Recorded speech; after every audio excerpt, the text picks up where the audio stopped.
Сүхбаатарын аймгийн Баруун Ерөнхий боловсролын 4-р сургуулийн 10 ангийн сурагч Сүхбаатарын Баасан сүрүү. Монгол хүн дэлхийн бус үндэстнээс онцгой. Хүн төрөлхтөн эдэн мянган жилийн турш олон үндэстэн угс адан соёл иргэншилтэй орсоор ирсэн. Харин бидний монголчууд хэдий дундаас юугаар онцгой, юугаараа давуу вэ? Монгол хүний бусаас онцгой болгодог зүйл нь түүний түүх соёл, сэтгэлгээ, төсвөр төвчээр, байгальтайгаа зохицон амьдрах арга ухаан зэрэг олон талаас харагддаг. Үндэстэн бүр өөрийн өрмөц соёл, түүх үнэт зүйлтэй байдаг ч монголчуудын түүхийн онцлог бол дэлхийд нөлөө үзүүлсэн явдал юм.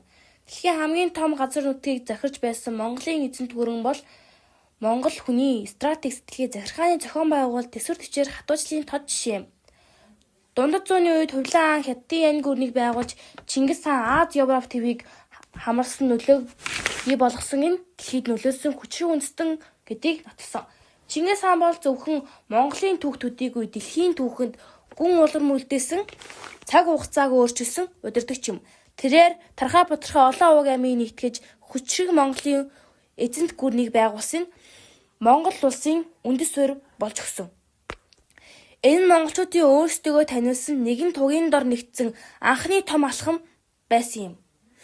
Миний хувьд багаасаа өдөө өссөн учраас аав ээжийнхээ тэнгэрийн өнгийг харж ирэх өдрүүдийн цаг агаарыг таадаг энэ бүх зуршил нэмэгдэхэд миний өдөр тутмын хэрэглээ болсон байсан.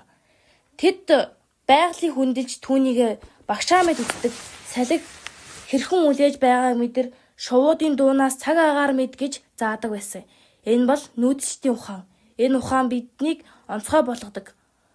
Монгол хүнийг сэтгэлгээ нээлттэй, өргөн удам хээр тас шиг уужуу монголчууд эртнээс аливаа дасан зохицох, бие даан зөв шийдвэр гаргах чадвартай байсаар ирсэн.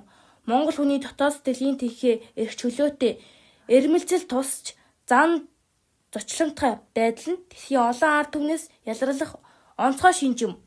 Түүнчлэн бид хамтч нэгнээ дэмждэг нийгмийн сэтгэлгээтэй ард түмэн. Аав минь морьтой уул үүд өксөж явах нь миний хувьд нэгэн зураг шиг дурсамж. Тэр хүн надад хүн болж төрсөн бол бусад дэмтэй амьдр гэж заадаг. Энэ үгс миний амьдралын зарчим болсон. Би монгол хүн байх гэдэгтээ бардам байдаг. Учир нь бид зөвхөн өөрсдөө биш өрөөлөе гэсэн сэтгэлээр амьдрдаг ард түмэн. Монгол хүн аливаа зүйлд уужуу, тайван, эргэлзээтэй ханддаг нь өв соёл, ёс заншлын урд өмнө бий. Босон гүн ухаантай холбоотой. Хүний хайрал, хүнд тусал, зөөлсөн сэтгэлтэй бай гэсэн аман сургаалууд нь монгол хүний ёс суртахууны суурь болж өгдөг. Энэ ёс суртахуун биднийг дэлхий дахинд хүмүүнлэг ард түмэн хэмээн харуулах үндэс болдог.